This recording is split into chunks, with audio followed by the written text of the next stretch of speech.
संभल में इंतजामिया के एक्शन से पहले लोग खुद इंक्रोचमेंट पर हथौड़ा चला रहे हैं। घर की दीवारों, छतों को खुद से तोड़ रहे हैं। संभल शहर के ब्यूटिफिकेशन को लेकर चौतरफा एक्शन जारी है। काशी, मथुरा और अयोध्या की तर्ज पर संभल नगरी को एंशिएंट फॉर्म में लौटाने की कवायद हो रही है।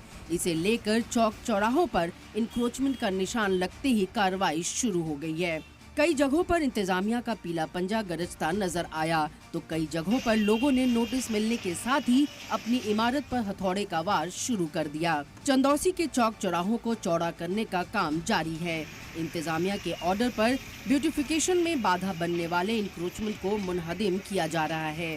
बिल्डिंग, दुकानों की निशानदेही कर उनके मालिक को नोटिस जारी कर दिया गया है। तकरीबन 50 दुकानों और मकानों को नोटिस दिया गया, जिसके बाद पालिका की ओर से मुनादी कर इंक्रोचमेंट को हटाने का काम शुरू किया गया।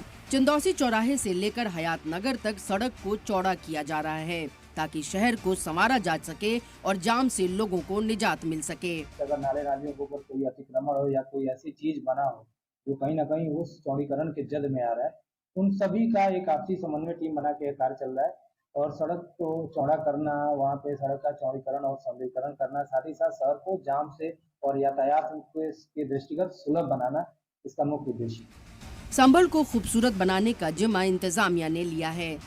चंदौसी चौराहे समेत अहम चौराहों पर पृथ्वीराज चौहान, अहिल्याबाई, भगवान परशुराम की मुजस्समे लगाए जाएंगे। ब्यूरो रिपोर्ट, सलाम टीवी।